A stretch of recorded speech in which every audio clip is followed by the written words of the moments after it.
G'day everyone, welcome back to Talking Leadership. Thank you for joining us again for our ongoing podcast series around this thing called leadership, and we're shifting the focus a little bit out of Australia to our friends in the United Kingdom. So let me start by thanking again Mr. Ben Deverson, my co-host in crime here, for helping me out with the podcast. How are you, Ben? I'm great, Eric. Yourself? I'm good, my friend. Let's get straight to this. So I'd like to introduce our guest, if I may. She is currently a Senior Operations Manager with the Defence Equipment and Support component of the United Kingdom's military forces and is a major in the Royal Corps of Electrical and Mechanical Engineers. I hope I got that right. Can I welcome to the podcast Charlotte Hayes? Hi, you did get it right. Oh, That is correct, fantastic. yeah. Great. I passed the pub test there. That's brilliant. So look, thank you for joining us, Charlotte. I appreciate that you've given up some time to do this. And before we get started into questions proper, because I didn't get a chance to do this otherwise, and this will be going out well after Anzac Day in Australia, but I'd like to thank those that have served in the Australian military. And it's a big, important weekend for those of us in Australia to honour the people that did what they did to protect our country. And so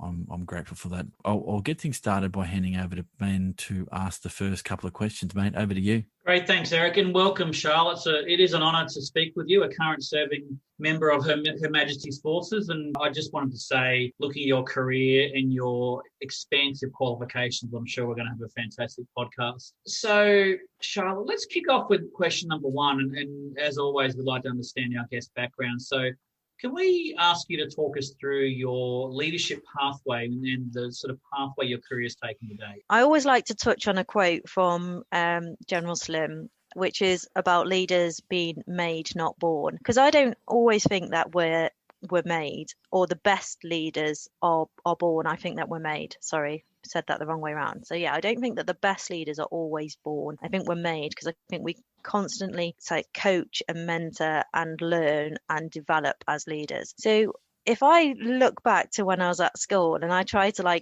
pinpoint, was I a natural leader? Was I born? I don't think that I actually was. I went to the normal state comprehensive and I was not the captain of a sports team. I was not the most popular person in the classroom. I did get myself involved in things like Girl Guide, but I cried so much on my first Girl Guide camp that they called my parents to take me home. So there was definitely no natural born leadership quality there at school. So how did I sort of end up being a leader after all? So I'm not really sure where it came from, other than when I was at university, I wanted to join a club. So you go to university, you go to the Freshers' Fair, and all the sports clubs are out trying to entice you to join their various sporting club. And I happened to walk past the officer training corps stand, and I was carrying loads of rugby leaflet, and because I decided that I was going to play rugby for the university sports team, that's what I was going to do. So this guy just stopped me and said, "Hey, do you play rugby?" And I was like, "Yeah, I do." And he said, "Well, you could play rugby in the army." And that was his in. That's what got me. That's what stopped me in my track. So I went along to the officer training corps at university and I loved it. We did loads of things. We did loads of military training type stuff, but we also did exhibitions. So I went to Canada and we trekked the Rockies. We kayaked from Telegraph Creek in Canada all the way to Alaska. I did hill walking qualifications, and the officer training corps basically just took me. I don't know what they saw, a bit of potential, and I just liked what they were selling. I liked their values, I liked what they talked about, and I joined up. So because I joined the officer training corps at university, then things just kind of start to happen. And they said, "Hey, why don't you go to our selection board for a selection to join the army as an officer?" So you have to go through 2 selection boards. And I went to these 2 selection boards. Obviously, I did some preparation for them and I passed. I actually surprised myself a little bit. So then that meant that I was offered a place at the Royal Military Academy Sandhurst. And again, this is all kind of done on potential. So they're looking at you and they're assessing you because they think that you've got some form of potential that they can develop. So this is why I come back to my point about leaders being made rather than born, because I definitely wasn't this natural leader maybe that came to the fore at school, on the sports team, or in any other situation. But they saw something in me in that selection process and then obviously brought it out. And then since joining the army, obviously at Sandhurst, it's 44 weeks, almost a year. It practically is a year. I started in January, finished in December, of leadership training. And then throughout your whole military career, and I've done 17 years now, you constantly go back to do more training at kind of like the next level. And my most recent, when I was selected for promotion to major back in 2015, again, I went back and I did a 9-month course, so a really long course aimed at strategic leadership, so at a much higher level than maybe the more tactical or operational leadership. So you're constantly trained in the army and you're constantly made aware of your own leadership style, and to look at yourself, maybe how other people would see you, so that you can do some assessments. You're constantly coached and given feedback. So it is always a opportunity to develop as a leader. And the army also encourages you, it certainly did at Sandhurst, you did a lot of studying other leaders and other ideas and other concepts, transactional leadership, transformational leadership, all the buzzwords, having charismatic leaders, authentic leaders, and really explore leadership and learn about the theory of leadership, but then obviously go out and do your own style of leadership. And I think something that the British Army is really good is empowering people to be leaders. So even when I was a second lieutenant and you're at the very junior scale of leadership, you're always given a little bit of responsibility. So I didn't command a battalion as a second lieutenant. I was a platoon commander, but I had some senior soldiers that really knew their stuff. So, I would collaborate and work with the senior soldiers and work as a team. And you would just develop your leadership style along the way.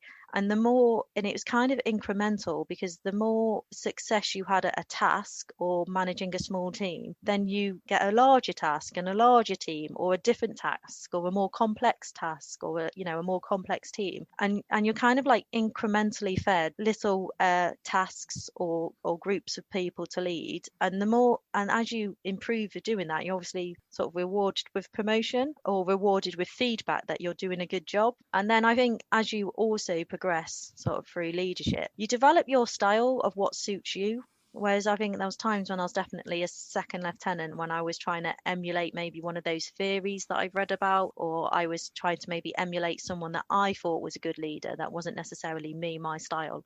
And then certainly as I've got older, and I say age always helps, you get more comfortable in your own skin, and you've got lots of confidence and resilience built from your experiences today, that it's more natural to be you and to develop your own leadership style. So I think that's kind of how I've ended up where I am, really, with some dedicated training and then just maybe learning along the way. That's an awesome response. You've answered some of our other questions going forward along that list, which is fine, because it's interesting your take on the nature versus nurture, like are leaders born or made. I tend to agree with your view. I think you can make a leader if you invest the time and energy and money into doing that. And I'd like to see what Ben's thoughts are here. But in all of the podcasts that we've done, that's come across quite strongly, is that in the military context, the men and women in the military help shape leaders in a very clear fashion, in that stepwise fashion that you were just alluding to. One thing that was brought to my attention, not from a military context, but maybe get both your perspectives on this one, is there's the nature versus nurture, and everyone will have their own opinion on that. But then there's two other elements that someone brought to my attention in a podcast I did this week that won't be released for a little while, but I'm glad that he brought them up. Actually, no, it was released. My latest one is the gentleman in question brought up this idea that, why have I forgot? Mike House, sorry, a gentleman, Mike, who gave me his time and was talking about this, said, not only is it the nature versus nurture element, but there's the two other bits, and those bits were individual choice. So you choose to be a leader or you choose not to be a leader, and then whether or not you choose to go down this pathway of lifelong learning. And it seems from what you described, you had those opportunities to do that and you took them when they became available, but you could have made the choice not to. So I guess my question to you, Charlotte, is there an expectation in the military force that you serve that you will be constantly developing your skill sets wherever that might take you, or do they give you a vista of things that you could do and expect that you'll take one of those things up? So I think our career path is pretty well defined. So that's the career path that you're going to follow, and some of the courses are mandatory and you're going to do that. But you've got to account for that some people will embrace that and will study and get the maximum they can out of that, and they'll see it as a really opportunity, whereas others might just go through it because they have to go through it. And I suppose the only difference that you'll see there is that maybe those excel or do better than others. I think leadership from day one at Sandhurst, so from the very second that you step on through the big gates and signed in with your ironing board tucked under your arm, from the very second that you enter the Royal Military Academy Sandhurst, it is made clear to you from day one that leadership is a service, and the motto "serve to lead" is drilled into you. When you agree or enter into the academy to develop as a leader, you are there because you are going to be privileged, extremely privileged, to lead the soldiers, and you're going to serve the needs of those soldiers. And it's pretty much drilled into you from day one that you're not there because you're some, I don't know, alpha type personality, super confident, and you're a leader and gung-ho, off you're going to go.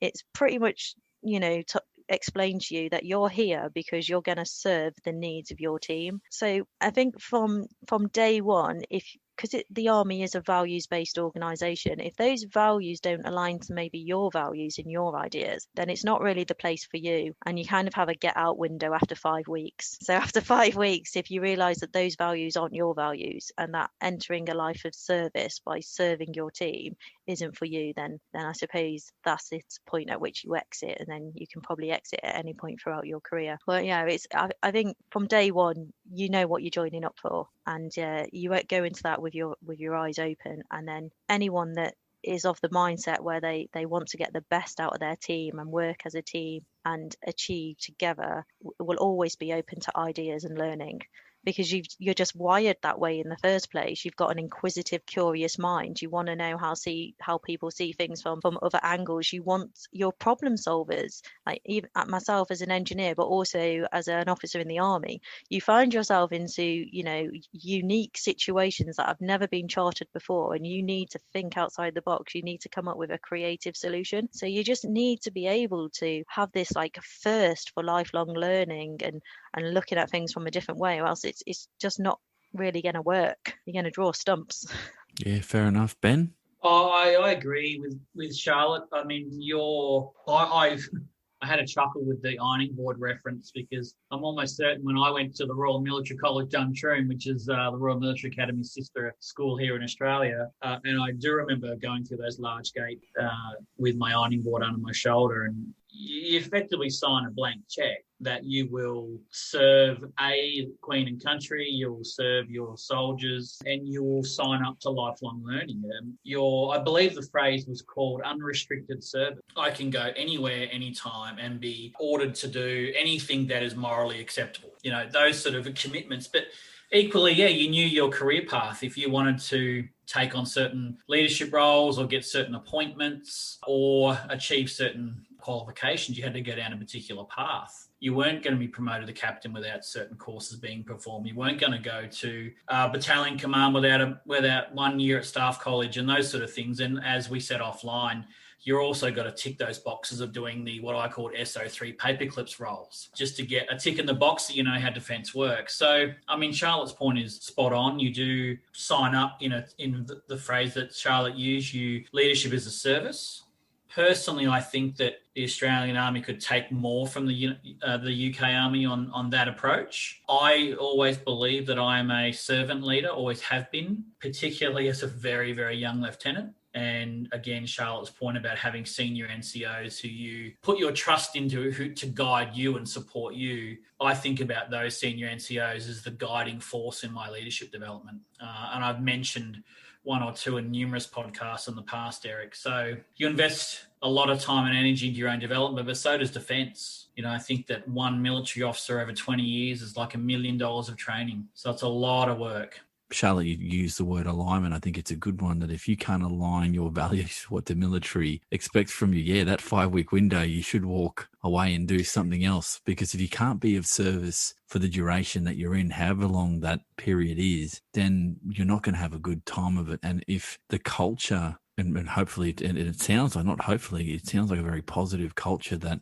if it's about being of service to others, it would make your time that much better in there. If you know your colleagues are thinking the same thing, that if you're all aligned in that way, hopefully you're all going in that one direction forward together. I mean, there'll be hiccups along the way, obviously, because no process is perfect. But yeah, it's a strange, interesting world for someone who hasn't been in the military, because myself being a lifelong civilian and working in the civilian world, it's more about self-reliance and not the reliance on a team or people around you that have got your back. And that is a failing of, for me, corporate leadership development, in that I've met these leaders, and it's fine that they have this view that you need to develop yourself and you need to find your own pathway. I'm of the view, well, if you can help others to do that, you're going to help yourself, and it's going to make for a better outcome longer term. And the profit motive when you're working in the corporate sector is very different to the motivations being in the military, in that you're there to be of service to your country and to your fellow officers and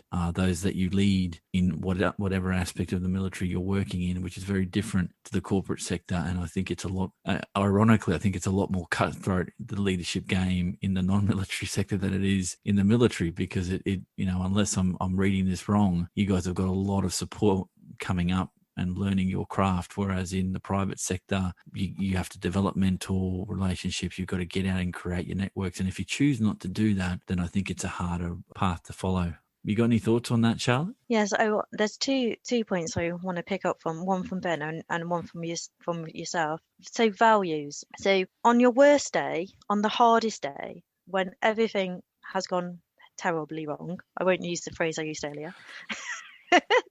So when things have gone really wrong and you've got to make the hardest decisions, you're going to default to your values, your own natural core values. So I think organizations like the army, they attract people because they are a values-based organization. They have their values out there. They ask you to sign up to those values. And if your values align to those values, then on the hardest, darkest, toughest day, when stuff's got really bad, if you do default to your inner self, you've defaulted to those values that are still aligned. I think in the corporate world, companies sometimes say that they have values and that they are a values-based organization, and they potentially have lots of nice glossy printouts with their values on, but their leaders don't live and breathe by those values. And then the hardest, toughest, darkest day in the corporate world, whatever that may be, those values aren't seen. They've reverted to maybe their alternative true values. So I think sometimes in the corporate world, there's a lot of talking the talk, but there's not maybe so much walking the talk as well. And if you don't see your leaders doing what you expect them to do because they've told you these are the values and that's what you're to do, then you don't respect your leaders and you don't trust your leaders because they're not authentic. They're not doing what you expected them to do. So then that in turn will maybe impact your behavior because, if the boss doesn't do it, why should you do it? So in the military in particular, those values are key. And you adhering to those values are key.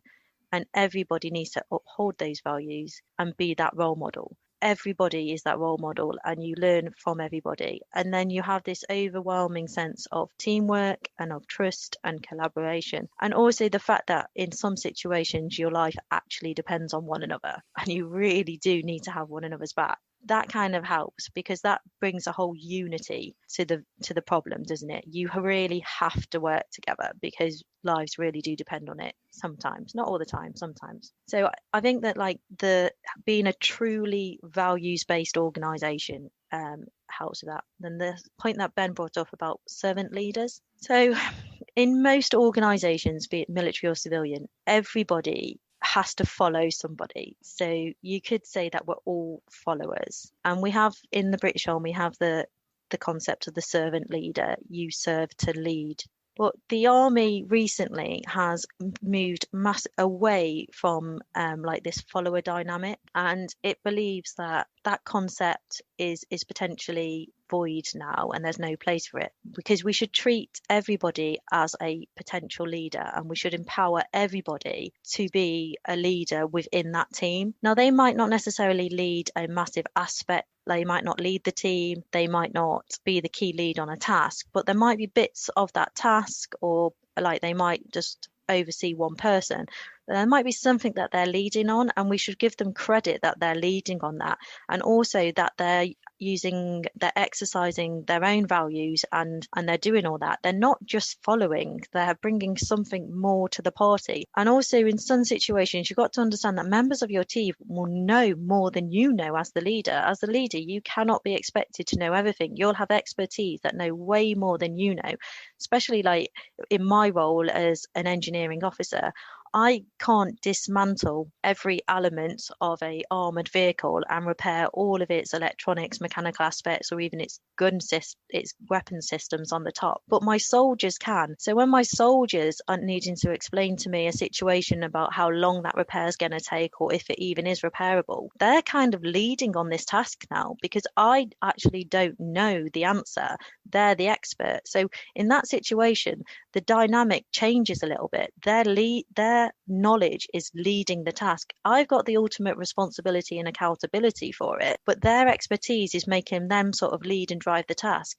And you've got to give your team, you've got to let them know they're doing this and empower them and give them confidence, so that when they're in that situation again, they'll do it again. And that helps breed trust in the relationship as well, because the dynamics have changed a little bit. So I think it's really key to have a set of values that you're all signed up to and you all believe in, and on the hardest, darkest day, you'll revert to those values. And then I also think it's really important to acknowledge that people aren't just followers. They're the next leader behind you, and you need to make sure that you are mentoring, coaching them and empowering them to do that. Sorry, I just interrupted you because I wanted to jump in to Eric and say, honestly, I think in the series of podcasts that I've done with you, Eric, Charlotte's response then to the context of military and civilian values-based leadership is probably the best answer I've ever heard. I think what I don't see in the corporate sphere, and I've got friends in a lot of different industries, and I get the good and the bad stories that, and maybe, Ben, this will become another podcast series we can do about values in the workplace. I don't believe on a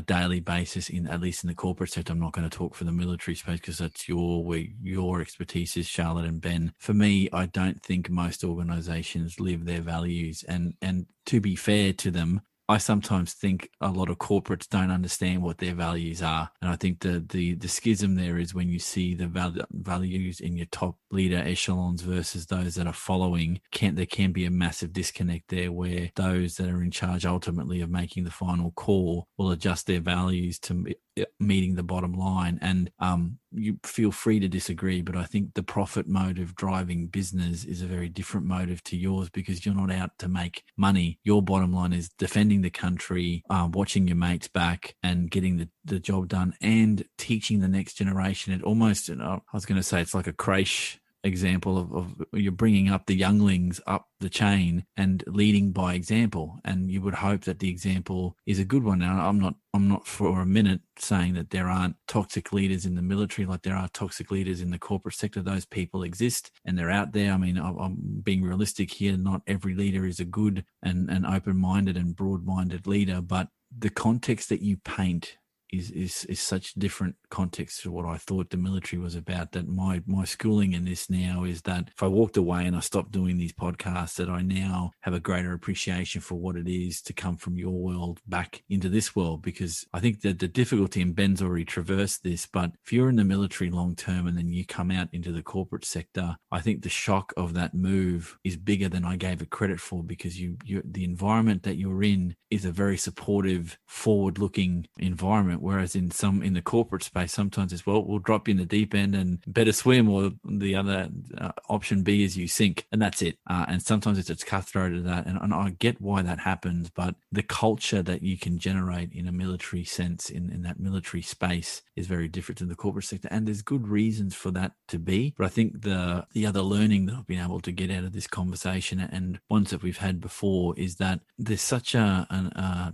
market space out there to get more more of a transfer of what you guys learn, the men and women in the military learn in that space to the corporate space, that I can understand why there's a resistance to it, because in some senses, trusting your team and trusting the skills of others to get the job done is a big risk when you're in the corporate sector, because I have to trust you fully to get the job done. And if ultimately I'm accountable and the job doesn't get done, it's my ass on the line, not necessarily yours. Do you see what I'm saying? That there's a more risk. Yeah, I do see that. And when we're not chasing a profit, but success is still pretty important. I think we've just got we're coming at the problem from a different way, and we're potentially understanding that we're stronger as a team. And maybe in the corporate world, I don't know, because I don't work in the corporate world, so this is a big maybe they're not really harnessing the power of the team and collaboration. I think a lot of companies now are aligning themselves to be more values-based organizations and have more collaboration and potentially work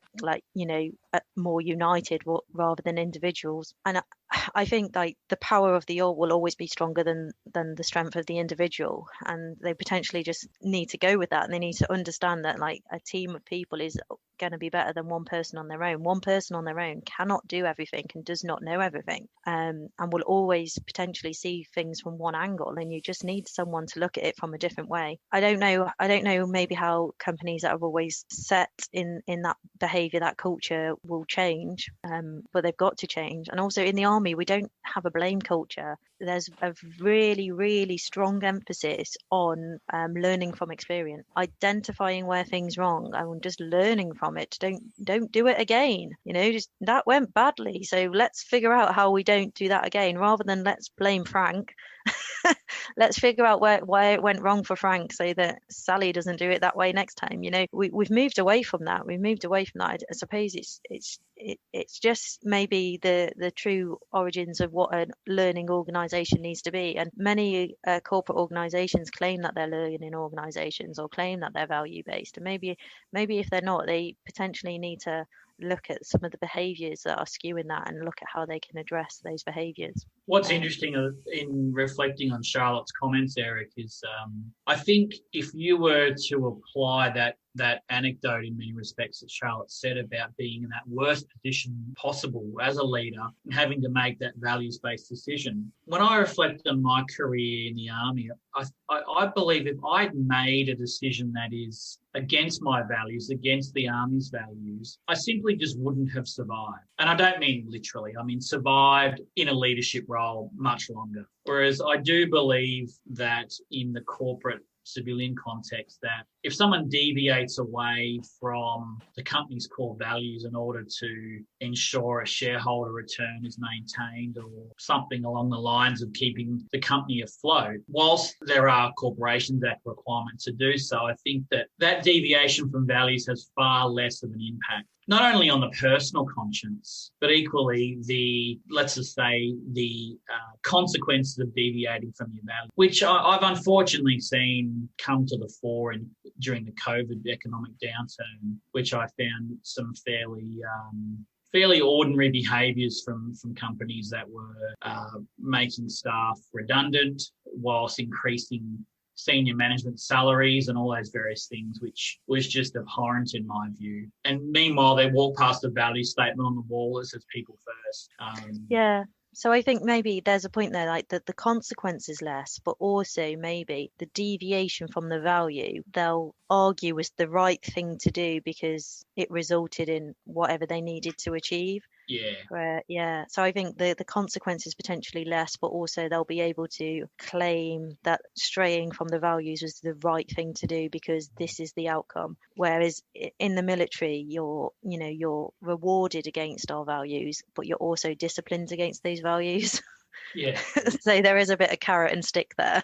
Yeah. I don't know if they have that in the corporate world. They're sort of like, maybe if they've deviated from that value, rather than maybe being reprimanded or for not sticking to that value, they're sort of like rewarded for deviating from the value because it worked out good in the end. So your example before, sorry to cut you off, Charlotte, I think a point worth noting here is that being held accountable to a set of values is going to keep you focused, and there's nothing wrong with that. I think having a standard by which you set your behavior and what you need to aim for. Because I would think that if and my definition of leadership is about being of service to others, that to keep you committed to that longer term, you need to be held accountable to what those values might look like. And so if you deviate, it's not about punishment. It's more about what can you learn from a situation that's gone pear-shaped to do better in the future. And that almost requires people to be self-reflective to a degree that I think a lot of leaders don't want to be, because if you have to ask yourself the question, shit, this went pear-shaped and it was because of me, there's lots of leaders, I'm sure you've met them, I've met them,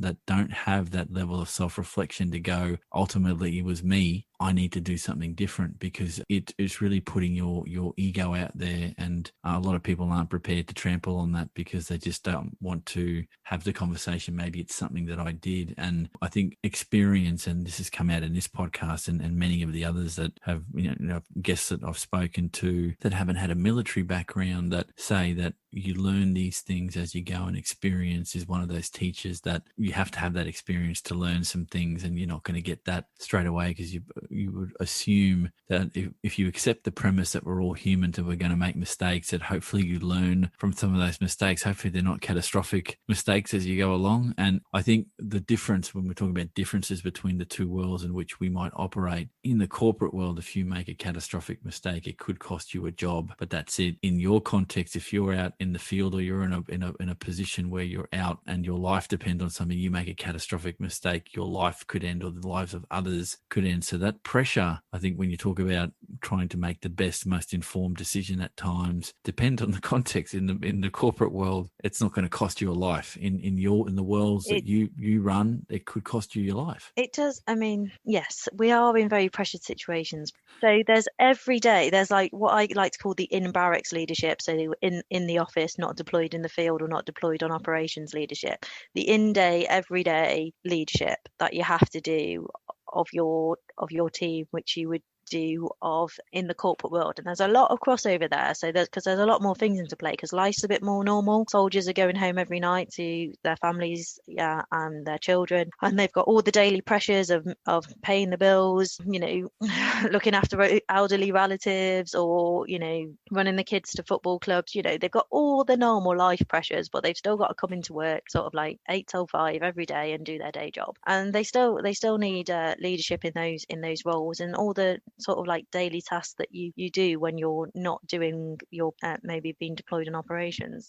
There's other stuff going on in those situations. There's linking back to values, or linking back to making mistakes, and our mistakes not being so catastrophic. This is ideal. This is like vital terrain in terms of military speak. This is ideal opportunity to basically show your vulnerabilities as a leader, or to get things a little bit wrong in the practice space, in the normal space, so that it just experience training. It helps you for when you need to do it for real. But also, I just think it gives you an opportunity just to build the trust more, really build the trust more. And it's not just down. So obviously you want your team to trust you, and you need to trust your team, but you also need your superiors, the team above you, to trust you, so that when you make that mistake, when you make the wrong decision, that's where you need to eliminate the sort of the blame culture from, because you need to be able to say, I made a mistake, I got it wrong, so that your team respect and acknowledge you, and therefore potentially trust you more because you've been honest and you've been transparent. But also your superiors, the next level up, they can look at you and say, this person, they didn't do this deliberately, recklessly. Everything that they did was considered, was controlled, they were accountable for. It just didn't work out on the day. Again, let's just learn from that and see where it went wrong. It wasn't down to them being rash or gung-ho or whatever. So I think that it's really important to admit when you're wrong, and only when any organization doesn't have this culture to blame somebody will people do that. And that's quite important, and it will help the team trust, it will help with transparency, help with honesty, and it will also help you as a leader, because it will show that you're a little bit human. You're not superhuman that never gets it wrong, and that you need them sometimes as much as they need you. Charlotte, all great advice. And I think some of our questions here, Eric, have all been answered, but we'll keep going. I'm going to ask the next question on our list, Charlotte, which is, in your view, what are the critical leader capabilities that are needed by aspiring? So for me, I think resilience is really key, and part of that is mainly mental resilience rather than physical resilience. So throughout your experience, you'll have really good experience, and you need to take as much good as you can with the bad. Because when everything's gone well and gone really well, maybe you need to take a little time to sit back and look and see how it went well, why it went well, and also give yourself a bit of the pat on the back that went well, and that you can do it, and you can do a good job, and you can be a good leader. And then obviously when things don't go well, you need to have that ability to have a step back, have your moment. Times in the army it's called command time. Have a condor moment, take a step back, take a deep breath, compose yourself, try and think it a bit from a different angle, see what's not going so well, and then sort of come back stronger. So there's a phrase in the army: float like a butterfly when it's all going well, but spring bounce back like a spring when it's not going so well. So I think resilience is really key, and resilience comes from going through a lot of situations yourself, building experience and learning from it. So the next time you're faced with a difficult situation, you can rely on a time when you got through it before, or you can rely on a time where you did it well before, and you can sort of use that. So mental resilience is key, and within that is that commander's time, that time to rest, that time to think. And that doesn't mean you have to go to sleep. Churchill was famous for having a bed in the cabinet offices, like during the Second World War, and Churchill slept. Like when he needed his commander's time, he would go to sleep. And even at the Royal Military Academy Sandhurst, they ensure that the officer cadets, when they're going for their training, have a minimum of 6.5 hours sleep, because that's apparently the magic amount of time that you need. And the minimum amount of time is 6.5 hours sleep to be able to refresh your mental capacity. For me, so for some people, it might be taking part in a mindfulness activity, yoga, mediation, meditation. For me, I like to go for a run. I can go out the house really angry and I can come back in a better mood, or I can go out the house with a problem and I can come back with maybe 3 solutions to it. I like to run. But some people ask me what I'm running away from, but I always come back is my answer.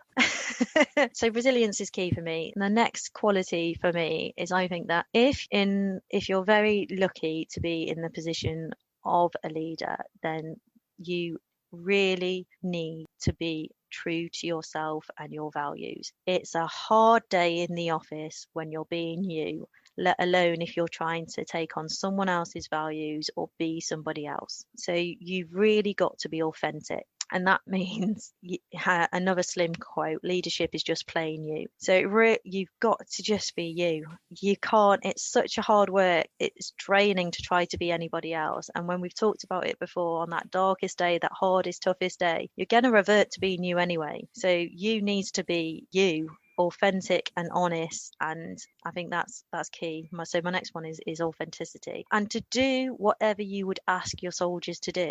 So if you're not going to sweep the shop floor, if you're not going to make the cups of tea, don't ask your soldiers to do it. If you're not going to charge the gun position and throw the grenade in, don't ask your soldiers to do it. Learn what do what you expect them to do as well, so that you understand what you're asking of them from their level. And then I suppose my third point is self-awareness. You've really got to be aware of how other people see you, and you've got to understand if you're how you're coming across.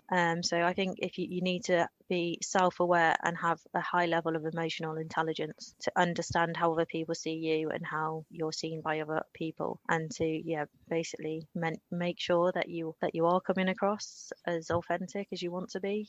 So I think they're probably my 3: resilient, being authentic, and self-aware. It's a brilliant list. One thing I learned in the come up, as in trying to when I was chasing, I'll freely admit this, when I was younger, I was chasing the title, the position, and trying to move up that corporate ladder when I was younger, when dollars meant more than other things in my life do now. And I can admit that quite freely. In my 20s, my values changed a lot, and I can pin that to when I became a parent. Life changes from there, and I started seeing things a little different. So what I learned very young, though, is when I was in a new organization or around new people, I think doing the little things that humanize you, make you stand out so people see the real you as opposed to a pretend version of yourself. I think that's what you were saying before. Like, for example, that coffee one, doing something as simple as saying to your admin team, hey, can I get you guys a cuppa? What do you want? Whatever it is, something that simple on a regular basis builds a level of street cred amongst your team, because if you're prepared to do something as mundane as make someone a cup of tea and not expect them to do that for you because of some idiocy around seniority, if you're spending a good chunk of your life at work with people, you want those relationships to be good and positive and fruitful. And if you can't be your authentic self, I don't know who the hell you're going to be, because it won't last very long. And I think that as we age, I think our bullshit radars get a lot more attuned as we get older. And you know when someone's not being authentic, and you just want to, I've called people out on it at times, and it's come back to bite me. But I hate it when people put a front on. Don't do it. Why? The question for me is, why do it? What have you got to hide? And that's not a good thing in a organization of any kind, because if you think that there is a subversive reason why someone isn't being their authentic self, it can be poison. Ben deal with a lot of businesses. Does that resonate with you? Yeah,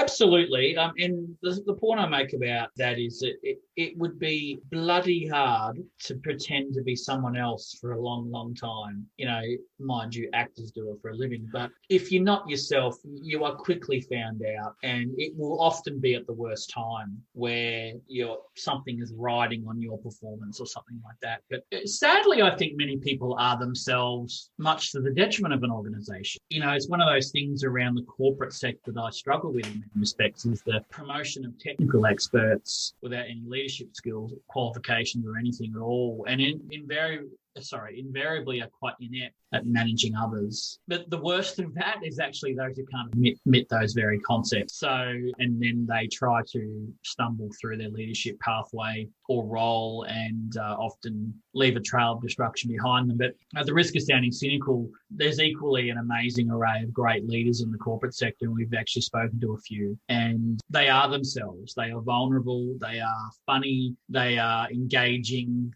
And they can walk in and say to the receptionist, hey, I'm going to grab a coffee downstairs. You want to come? Or would you like me to get you one? You know, anything like that. And I live by the rule in that context of nobody is too good for anything. And particularly when someone says to me, oh, can you get Eric to clean the boardroom? It's dirty. And I would say, well, why is Eric doing that? Can't you do it? Pick up a broom and sweep, for goodness sake. You know. So anyway, I'm going off on a tangent now, but I'm interested to know from you, Charlotte, in the context of working in the environment you are currently in, which I assume has many defence civilians. Yes. And do you see a qualitative difference in leadership in the civilian operation? Yes. So I've got a little phrase that I just came up with one day. Management is what I see in the corporate space, and leadership's what I see in the military. And management is basically leadership without soul. There's no love in it. There's no soul in it. It's a process they've got to do. They've got to set the objectives. They've got to do the mid-year appraisal, and they've got to write the end-of-year report, and they've got to tick the box if you get your bonus. And they're not going to coach or mentor you or sit down or talk to you and develop you. They're just going to make sure you've done your mandatory training and you achieve the business objects, and you've been managed. You have been thoroughly managed at best, like you're a commodity or a resource. You've not been invested in as a person. That's the difference I see. That's a really interesting point. I remember I had quite a disagreement with a payroll manager one afternoon about a particular individual who had some issue with their pay, and the payroll manager just sort of fobbed it off and said, we'll do it next week. And I just went, excuse me, that person that is listed on that list that you see as a payroll number and a bank account, that person's got a mortgage, and that person's got children's in school, and that person's got the head down. They've got to eat. They've got to go to the Tesco's and buy their groceries. And I just say, you can't manage this People's situation. Lives. You have to think about the end result. And the end result is a person's life is affected. And whereas they see a task completed. And I am going to drop the F-bomb, Eric, so bear with me, Charlotte. I'll have to apologise in advance. But we had a rule in the Army, don't fuck with a soldier's food and don't fuck with a soldier's pay. And that's a universal rule that applies in the British Army. Yep. Don't mess with their pay or their food. Yeah, and I still today live by that rule. Now, I can't really affect my people's food at the moment, but I can certainly affect their pay. And it is my number one task on every second Thursday to make sure I do that payroll run, because the person or people receiving those funds in their account, they've got responsibilities, and you have to think of it that way. Management is a task that is ticking off a resource has been affected or a task has been affected, not the people impact. And I think you've hit the nail on the head, Charlotte. Soulless leadership. Yep. I've seen it change though in COVID times. So I think that during COVID-19 coronavirus, everybody has been completely in a new situation that they've never been in before. You know, people have had to shield, people are carers, and the conversations that they've had to have with their line managers, how potentially conversations that they've never had before, even taboo conversations. So before, maybe if you were a carer or you were having problems with childcare, you would never say that to your line manager for fear of that if you can't organise your own domestic commitments, you know, what good are you in work? You won't be able to organise or prioritise your work commitments. You're almost weak in a way. But COVID has had to make leaders or managers more compassionate and be more open to understanding people's domestic situations, and actually maybe shifted a few perceptions, because they've gone, well, this person does all this at work and I had no idea what was going on in the background. So I think that recently there's been a little bit of a shift towards more compassionate leadership in the corporate space, but that would have always been there in my military space. I would always see all my soldiers' families as something that's my concern. I would always make sure they're paid, they're fed, and that their families are in a good place, because I always understood that without the support of a fantastic family behind them, they're going to suffer. So I think we've had that for a long time, and I hope that what I've seen through coronavirus, that the sort of my civilian managers, leaders in the corporate space are going to take those sort of like compassionate aspects that they've learned through this and continue them forward, because ultimately it will do them and their organisations a lot better, because they'll get a lot more back out of their teams. That is such a good point, Eric. Just to back Charlotte up there, I did find during my military service, particularly as a junior officer, is that, and what I say, Charlotte, is there is a very thick grey line between work and home. And often as a platoon commander or a company 2IC or as an adjutant, as I was at one point, you're dealing with marital breakups, you're dealing with issues with children, you're dealing with, you know, anything that goes on in the soldier's personal life. Whereas I have found in the civilian sector, there's a very, very clear line in the sand that you just don't bring it to work. And I think that's a really good point that COVID's made. Generally, the community understand that when the child walks in the background to get a textbook from their school bag, that's life, you know. And I think that Charlotte's point about getting to know the family and understanding them, make sure they're well, make sure they're looked after, because that family is a support framework. It is no different. It honestly is no different in the civilian world. It's such a good point you've made, Charlotte. Yeah, and I just feel myself as well, whenever someone has said to me, if they've remembered my children's names or remembered my husband's name, or even if they've remembered what, you know, that I like to go for a run, and they've said to me like, hey, did you go for a run at the weekend, how many miles you did? Or if they've asked me like how my daughter's doing by name, do you know what? I just, you know, feel that person has taken the time to remember something about me and then inquire about it, and because they are genuinely interested in me, and that makes me feel, you know, a little bit warm inside. And again, but that makes me feel like this person's giving me time, so I'm going to give them back some effort or some time myself as well. Whereas the person that, you know, you walk in the office, hi, how are you, have a good weekend, they're not expecting any replies, they're not interested. They're just on the way to their chair. But the person that stops and remembers what your interest is, or remembers what your husband or wife partner's name is, or your children's names, or even what your dog's called, you know, the fact that they've taken the time to know a little bit about you, I think goes a long way. Absolutely. But one thing that resonates with me about this whole discussion is, and and it's taken to a different level in my thinking around the thing about being authentic and working to a set of values in your workplace. And I often don't stop to think about what are the values of previous organizations I've worked with, let alone what are the values of my current organization. And I think you do that, you ignore that conversation to your peril. Because in my day job, I work for as an advocate for the commercial seafood industry here in Queensland, in Australia. And I have a very clear sense of what the values of my membership are, because they reinforce them every day, that they talk to me about issues that are going on, and they're very clear and present to me, and you've got to work to them as best you can and try and live them and advocate for your people as best you can. But I don't think that's always necessarily the case in every industry sector, because I'm in a unique position in some senses, that when you mentioned COVID a few times now, I've worked from home for the last 6 years, so I don't have staff. I'm an office of one, and I've been used to doing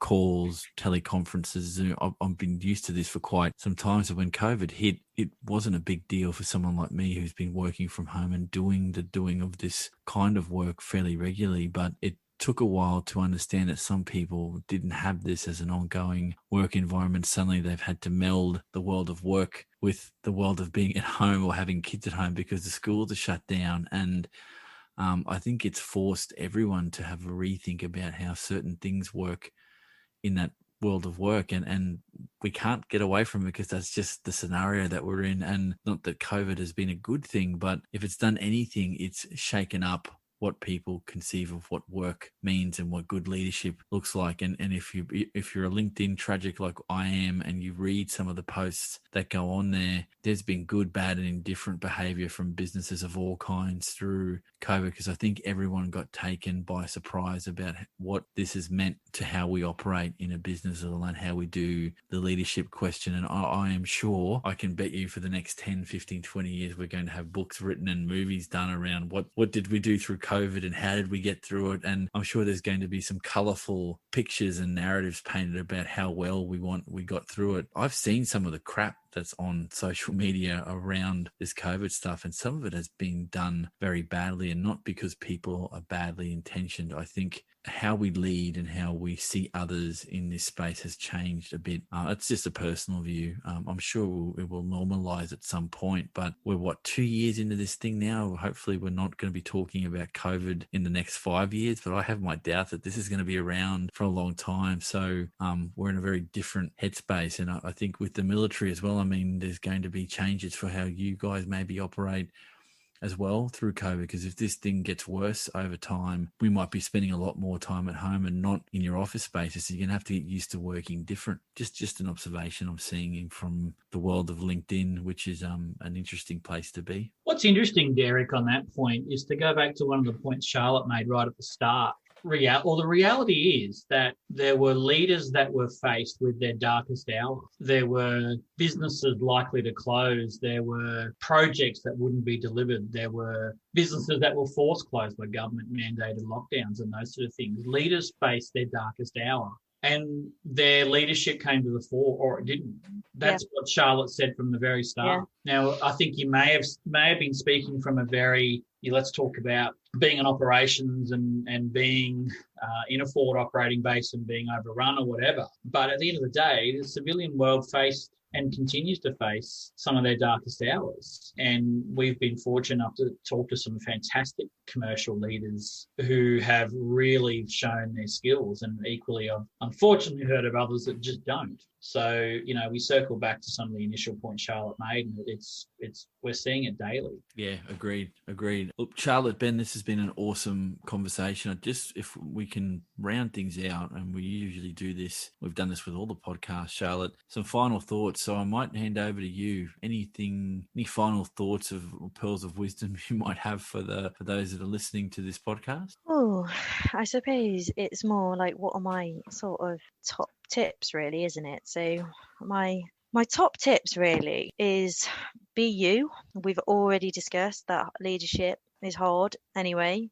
especially on your toughest, hardest day. So if you're trying to be anybody else or emulate any leadership qualities that you think you might need to emulate, it's going to be hard work. So just be you. Know your team. So know their strengths, know their weaknesses, know what you can use them for so that you can empower them and they can essentially even lead on some tasks. But know a bit of stuff about them personally, so that you can make those connections and make those bonds. For me, we haven't really touched on it today. I always like to know why. So if we need to do something, if something needs doing, I really need to know the why because it sort of like makes a task legitimate then. I understand why I'm doing something. So on those days where you have to make the hardest, toughest decision, it's really crucial, I think, to explain why. So those leaders in those corporate senses that you were just saying, Ben, that had to make really tough decisions, maybe to not continue the business or not deliver a project, whatever it was. If you can explain and articulate the why, then I think that not only does it, transparency, honesty, and trust, but it just makes people understand. It shows a little bit of vulnerability, maybe, and it just makes people maybe not so adverse to those decisions. They can understand why you've got to that decision. So communication's key. Make sure you've communicated that why effectively, because then people can understand that maybe it's not a great decision, because sometimes there is no good decision, but it's the right decision, which goes back to those values. You've stuck to those values and you've made the right decisions. And if you've explained the why and communicated that why, then even though it's still a pretty rubbish decision, it's the right decision on that day at that point in time. I've talked about being self-aware. I've talked about being the example. But then my other key point is grit. There's no algorithm to explain grit. It links to resilience, and it's all about just keep going. And I think the only way that you can just keep going sometimes is to make sure that you have got that trusted team around you to help you keep going, and whether that's your domestic family situation, so that when you go home, someone picks you back up when you're down or helps congratulate you when something's gone well, or if it's your work team. And if you've just got the resilience and the grit to keep going, then I think you'll be okay, because sometimes you do need to bounce back. Great point again. Grit, love that one. I read an article recently, it may have been Harvard Business Review, but effectively they contended their point was that long-term success had nothing to do with academic results or anything like that, but the key factor was grit. There you go. I think we might have read something similar, but I think it stemmed from Harvard Business, but I watched it as a TED Talk. Right. Okay. Yes, a lady did a TED Talk on it. Can't remember her saw name. that Sorry, too. should give her the credit. And Yeah, I was like, that too. I would call it hard work, Yeah. hard work and determination, but I like hard work and determination. It's a big mouthful. Grit. Yeah. Keep going. Look, this has been amazing. Thank you, Charlotte, and thank you, Ben, for your time. So for those listening, you've been listening, as always, to Talking Leadership. Ben, thank you for your time. Thank you, Eric, and thank you, Charlotte. That was a fantastic conversation. Loved it. Charlotte, thank you. I know you're busy in the UK there. You guys are still on lockdown, is that correct? Yeah, so we're still in lockdown. So in England, because Scotland and Wales, we have slightly different rules, but in England, we're still not allowed to travel away from our home location, but our shops are open now. So our food shops have always been open because you got to eat, but our clothes shops and our shoe shops are open now. So that's great for me with children with growing feet, and I don't have to keep guessing their shoe size anymore. But yeah, we're getting there. We're on the way back. We're hoping by May that we may be allowed to travel, which means I can go dump my kids on the grandparents. I mean, I can go see my mum because I've missed her so much. On that note, I'll thank everyone again for following the podcast, and stay tuned for more content on this topic area and many others to do with leadership. Thanks again, everyone, and we'll catch you all on the next podcast.